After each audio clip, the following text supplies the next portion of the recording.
Hey, if everything has gone according to plan, we should be live on YouTube. Hello everyone and welcome to a very late Weekends with Avrona. As you know, I'm just constantly experimenting with the times. Maybe see which ones do best, because one thing about my streams is that I know a lot of them just are at a time that is just not good for anyone. Like, they're just a bit too early for Americans, a bit too late for people in Asia, and like way too like in the middle of the day for people in Europe. So like I said, I'm experimenting a bit, seeing kind of what times people like the most. And if you do have a preferred time, you know, like, let me know what kind of times you want to see this show in the future. But yeah, it's probably going to be kind of a short one because not much really happened this week. Well, I say not much happened this week in the world of tech. Beyond the world of tech, a lot has happened between what's happening in Syria and Georgia, or the president of South Korea declaring martial law because he was bored. A lot happened, but in terms of tech, obviously Intel has had quite a bit of a shake-up, and now that all the events have passed, I had some time to kind of re-evaluate everything and think about what's gone down this week. I want to do one final piece of content just about everything that happened this week between the retirement of Pat Gelsinger and also the announcement of the brand new Intel Arc Battlemage graphics cards. If you missed the live stream, it was a pretty fun live stream. It was a very short one, but it was just the expectations for it, man. Everyone had such wild, I wouldn't say wild expectations, but there was just so much at stake. The odds were right off, as I said in the kind of video I did on, I think, Friday. Oh no, actually no, it was on Thursday, about Intel Arc Battlemage, because it was so long since Intel Arc Alchemist launched in 2022 now, which I know, 2 years ago, how ancient history, I know, but still, they were good. They were fine. With driver updates, they were even better. And I think a lot of it was just the fact people were happy to see another competitor, and just the actual novelty of an Intel graphics card made it kind of an interesting product for other people, myself included. Pretty much the only reason why I bought my A770 was just to make videos about it, and I think it was a pretty good investment at that front. So now that a kind of novelty has worn off, and the fact that Intel did a horrendous job of doing any kind of marketing for the past, say, year or so, it was awful. We've all seen the stories about how some retailers have sold pretty much no Intel Arc graphics cards, how the market share has dropped to pretty much zero, how they're pretty much disappeared of the Steam hardware survey. I actually have the Steam hardware survey somewhere here so we can see exactly how bad things were for Intel there. If we go to video, there we go. Yeah, the integrated graphics are still by far the most popular at almost 2%.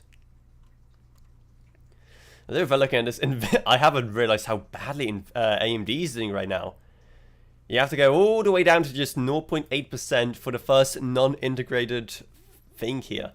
I hate how just nondescript some of these tags are, like AMD Radeon graphics. I know this isn't technically Steam's fault. A lot of it is just how the hardware itself reports itself to the computer and to Steam. I just kind of wish some of these labels were a bit more informative than just Intel UHD graphics, AMD Radeon graphics, AMD trademark graphics. So it's like, what's the difference? But of course, one thing missing here is anything to do with Arc. You have to go all the way down, all the way down, all the way down. Up there it is. It doesn't even say what Arc. Just Arc at 0.18%, and it hasn't even budged at all. That's kind of sad. That is pretty sad, but it was still a valiant first generation effort from Team Blue nonetheless. I want to say the thing is that they just did nothing in that kind of last year or so. I don't know if it's because it took so long for them to release Battlemage. That's why this kind of pause was so long. Like, what is it, just some problems in production? I think there were some rumors about some issues in production. That's why it's been so long between the two generations. Or maybe just because they didn't have anything too new to showcase, because they just knew that the new guys, or like all the fancy new graphics cards released by AMD and Nvidia are just not gonna make Intel Arc worth it. Whatever. Or maybe they just didn't feel like investing in marketing. Money's kind of tight right now in Intel, as we all know. So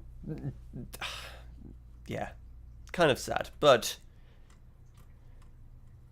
I'm really curious how a lot of this is going to change in the near future after CES. But anyway, in the meantime, the expectations were very, very high. So we're all kind of hoping to see something. Obviously, the big reveal did happen on the 3rd of December.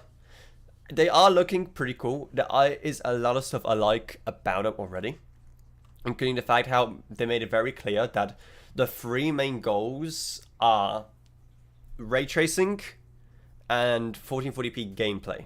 Like, those are 2 of the main ones. The third one, what's the third one about? I think the third one was just optimization via like upscaling.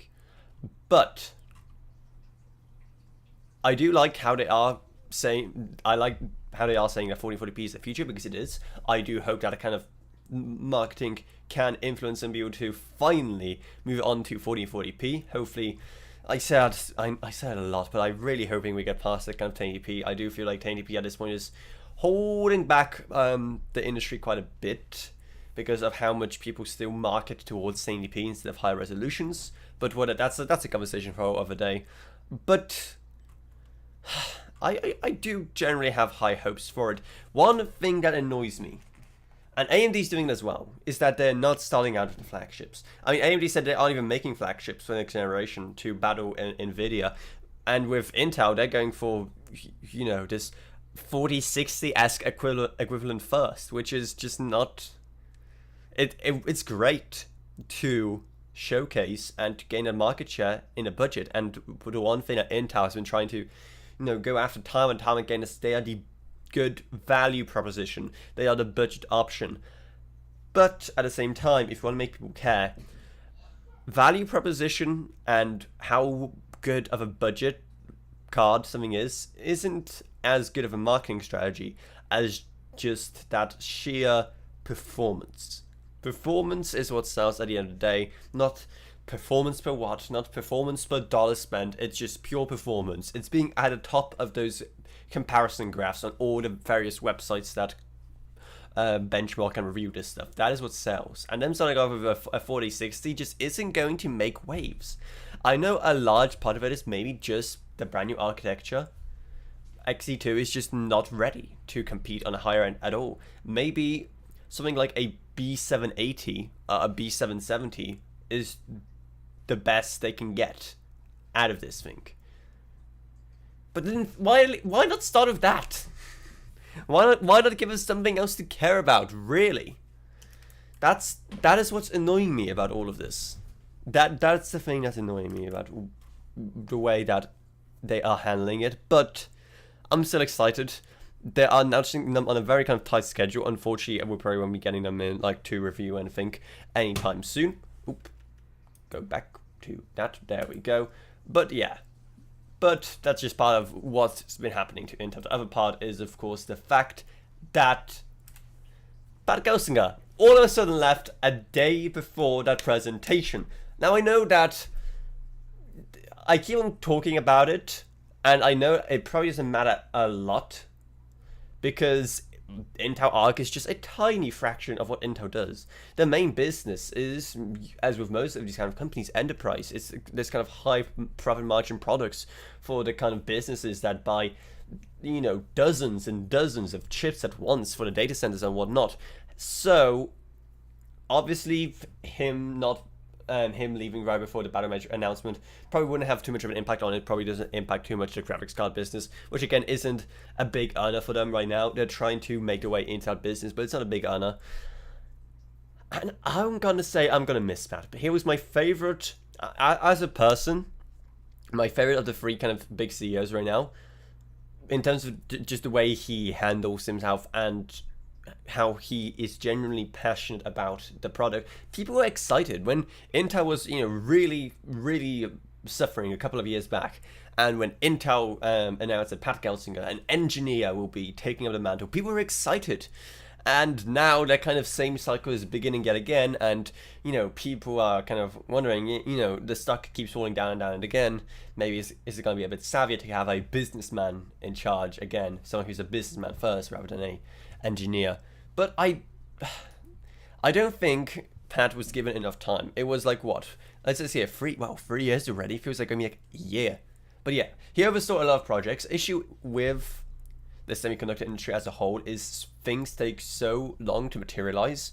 So much of the things that went right in those 3 years were just things that his predecessor already did, and a lot of things that didn't go too well this year were also just things his predecessors just began, and then he had to be the fall child for.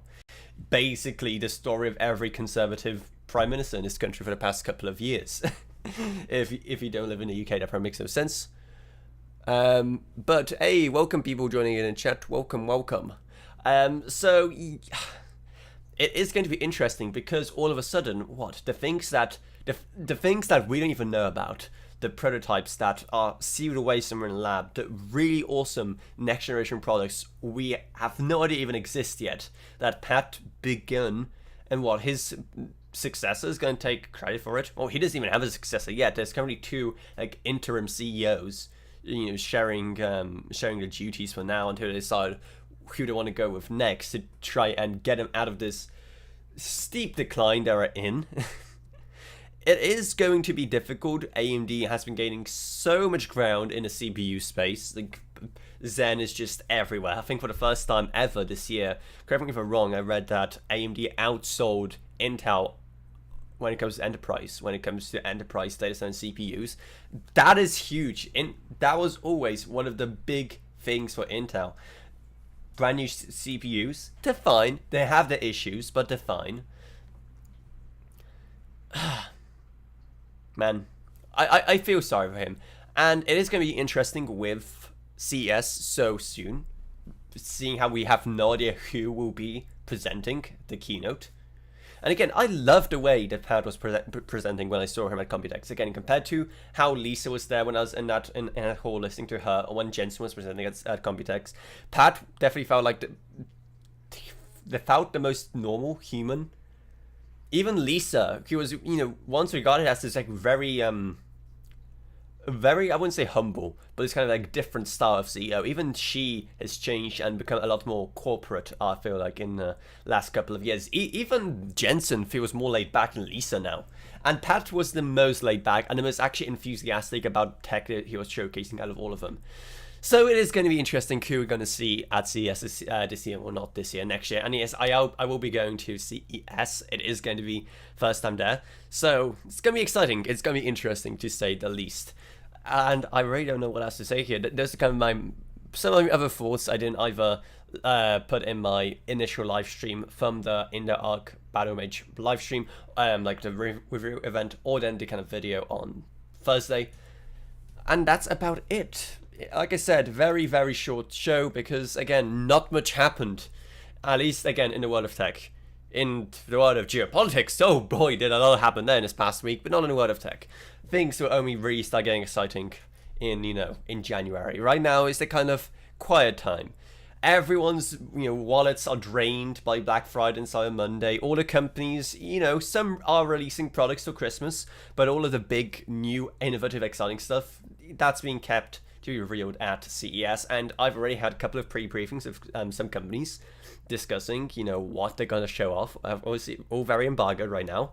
And what's also very exciting, I was actually selected by CES to be a judge for their own innovation awards for next year. So I got to see stuff that no one else has seen back in October. That's all heavily embargoed. Not even a word from anyone for months to come. It does look pretty sweet. There will be a lot of awesome stuff at CES. So definitely subscribe so you don't miss all of the awesome stuff coming out of CES. So yeah, anyone has any, thoughts to share, thoughts to kind of share with the class, say now, because I'll probably be ending this live stream soon. Just a very, very short one. But again, what do you expect? What do you expect from a boring Greek? So I just hope you enjoyed this very short Weekends with Avrona. I had to keep the streak going, especially because there will be no Weekends with Avrona next week. I'll be away in Poland. And then after that, we should be back to normal, hopefully. But anyway, that's about it. So I hope you enjoyed this live stream. If you did, then remember to subscribe, like, whatever. And I'll see you all in whatever I make next. Goodbye, everyone. Goodbye.